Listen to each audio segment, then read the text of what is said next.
नमस्कार। दिन के 12 बजने वाले हैं। इंडिया डेली देख रहे हैं आप। मैं हूं आपके साथ कंचन जसवानी। बुलेटिन की शुरुआत इस वक्त की बड़ी खबर के साथ जो उत्तर प्रदेश से आ रही है।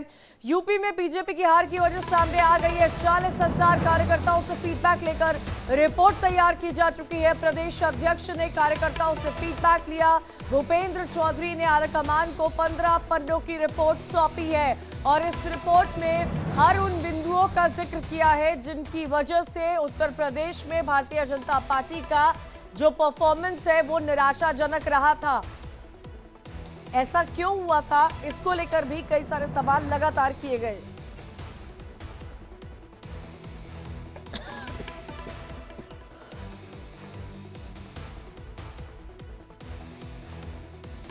ज्यादा जानकारी के लिए सीधा रुख करेंगे अखंड प्रताप सिंह का। अखंड, बड़ी खबर है, उत्तर प्रदेश की सियासत से जुड़ी हुई है। 15 पन्नों की रिपोर्ट सौंपी है, इंटरनल सर्वे किया गया है।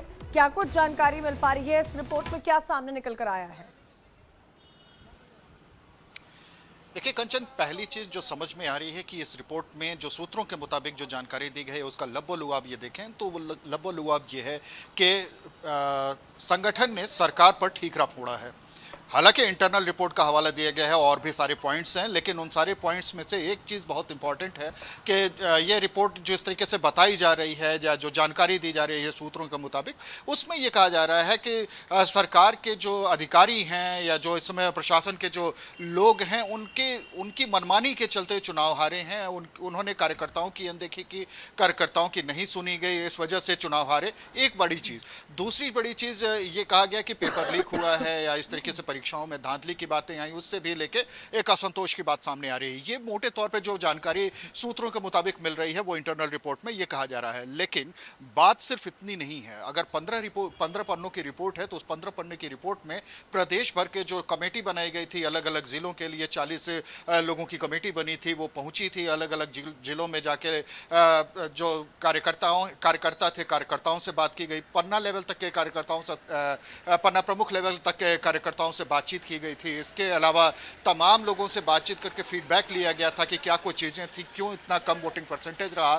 तो सभी 6 क्षेत्र जो बनाए गए हैं बीजेपी के, चाहे वो अवध क्षेत्र हो, पूर्वांचल का काशी क्षेत्र हो, गोरखपुर क्षेत्र हो, या फिर पश्चिमी उत्तर प्रदेश का क्षेत्र हो, कानपुर का क्षेत्र हो, झांसी हो, ये तमाम क्षेत्र, बुंदेलखंड क्षेत्र जो है, ये सभी क्षेत्र मिलके भी सभी क्षेत्रों में जो देखा गया तो उसमें न सिर्फ सीटें गिटी हैं बल्कि वोटिंग परसेंटेज जो है, वोटिंग परसेंटेज में भी काफी कमी आई है।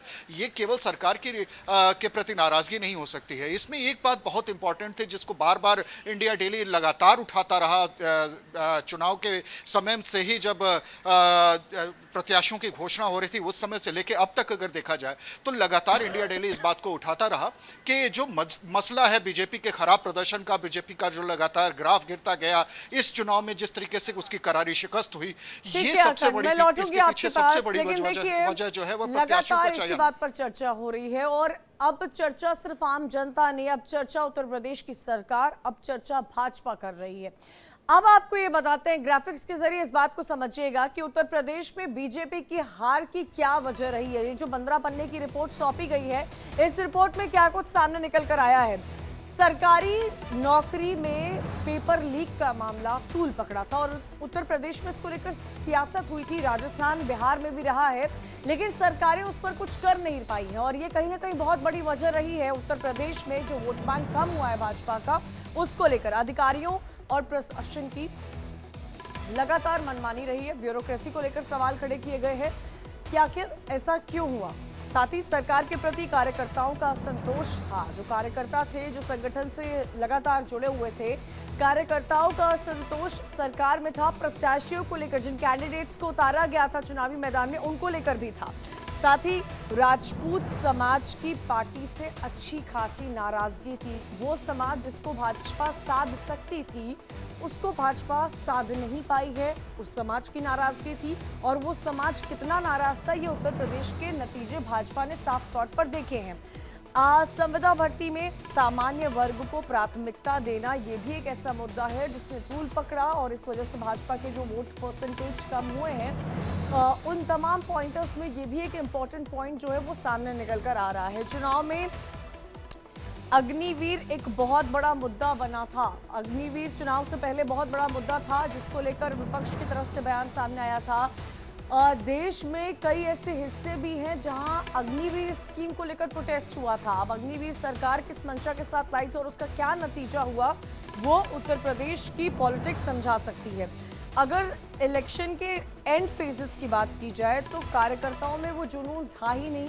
उस जुनून के साथ कार्यकर्ता चुनाव नहीं लड़ रहे थे, उस जुनून के साथ कार्यकर्ता कैंपेनिंग नहीं कर रहे थे, उस जुनून के साथ कार्यकर्ता, क्योंकि ग्राउंड लेवल पर कार्यकर्ता होते हैं, उस जुनून के साथ कार्यकर्ता ग्राउंड से कनेक्ट ही नहीं कर पा रहे थे। भाजपा की अगर आप पॉलिटिक्स या भाजपा की स्ट्रैटेजी को आप क्लोजली ऑब्जर्व करते होंगे तो ग्राउंड वर्क भाजपा का बहुत ज्यादा रहा है। लेकिन 6 और 7 जब इलेक्शन के लास्ट फेजेस चल रहे थे, तब जो कार्यकर्ता है उनमें वो जुनून नहीं देखने को मिला था और यही कहीं ना कहीं कई सारी बड़ी वजह में से एक वजह बनती हुई नजर आ रही है। अखंड, ये तमाम रीजंस है जो हमने अपने दर्शकों को बताए हैं कि ये वो रीजंस हो सकते हैं जिन वजह से भाजपा को इतना बड़ा नुकसान यूपी में देखने को मिला है। आने वाले समय में उपचुनाव भी होने वाले हैं। खबर ये भी सामने आ रही है कि सपा कांग्रेस साथ लड़ सकती है। भाजपा की क्या स्ट्रैटेजी रहेगी अब? देखिए, भाजपा की स्ट्रेटजी बिल्कुल साफ है। कल मुख्यमंत्री योगी आदित्यनाथ ने कमान अपने हाथों में लेने का ऐलान कर दिया। एक तरीके से इशारों में उन्होंने बता दिया कि कमान उनके हाथ में रहने वाली है। और जिस तरीके से उन्होंने मंत्रियों को जिम्मेदारी सौंपी है, चुनाव परिणाम आने के तुरंत बाद ही जब उपचुनावों की तैयारी शुरू हो रही है, तो उसी समय उन्होंने 10 सीटों के लिए तीन कहीं 4 कहीं 5 मंत्रियों तक को लगाया है, जिसमें एक कैबिनेट मंत्री होंगे, 2 कम से कम स्वतंत्र प्रभार या फिर राज्य स्तर के मंत्री होंगे। तो वो मंत्रियों की टीम लगाई गई है। बाकायदा प्रत्येक सीट पे आपको रुक के कम से कम 2 रात प्रवास करना है, लगातार कार्यकर्ताओं से साथ संवाद करना है, उनकी समस्याओं को सुनना है, स्ट्रेटेजी बनानी है और प्रत्याशी चयन के लिए जो भूमिका तैयार करनी है उसकी जिम्मेदारी भी आपकी होगी। इस तरीके से कल निर्देश दिया है और हर अलग अलग ग्रुप के अलग अलग सीट के लिए अलग अलग ग्रुप के साथ मुख्यमंत्री ने मीटिंग की है। पेपर लीक का मामला है जिसने जो इन तमाम रीजंस में से एक है। अखंड, मैं इस वक्त आपसे बात कर रही हूँ और उधर सुप्रीम कोर्ट में इस वक्त नीट मामले को लेकर सुनवाई भी चल रही है और सीजीआई की तरफ से ये कहा गया है कि सभी मामलों से पहले हम नीट पर सुनवाई करेंगे, क्योंकि देश के भविष्य का सवाल है, देश के बच्चों का सवाल है।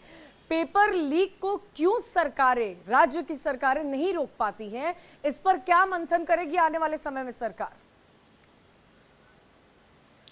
देखिए, इसके लिए बाकायदा एसआईटी बना के जांच की जा रही है। इसके लिए जो तमाम कोशिशें हैं, चाहे वो लोकल इंटेलिजेंस का मसला हो या फिर जो एसटीएफ है वो लगी हुई है, तो इसको लेके अब काम शुरू हो चुका है। और मुख्यमंत्री योगी आदित्यनाथ ने, उत्तर प्रदेश की बाबत अगर बात करते हैं तो मुख्यमंत्री योगी आदित्यनाथ ने पहले ही इस मसले को लेकर 0 टॉलरेंस का ऐलान किया था और तमाम जो अपराधी हैं, तमाम जो वो लोग जो पेपर लीक में दोषी पाए जा रहे हैं या उनका नाम आ रहा है, उन सभी के खिलाफ बहुत ही सख्त कार्रवाई करने की बात कही गई है। आने वाले समय में जो बुलडोजर चलने तक की स्थिति आ सकती है उनके घरों पे, तो ये स्थितियां हैं जो मैसेज देने की एक कोशिश है, जो कि शिक्षा का मसला है, बच्चों के भविष्य का मसला है, तमाम जो नौकरी करने की उम्मीद में या फिर अपना भविष्य तराशने की उम्मीद में जो लगातार इन परीक्षाओं में शामिल होने वाले बच्चे हैं, जिन एक समय निकल जाने के बाद वो परीक्षा में अपीयर भी नहीं हो पाएंगे या उनकी परीक्षा पर सीधा असर आएगा, उनके करियर पे असर आएगा। सरकार को इस पर मंथन करने की बेहद जरूरत है, सिर्फ यूपी ही नहीं बाकी भी राज्य की सरकारों को। शुक्रिया अखंड जानकारी देने के लिए।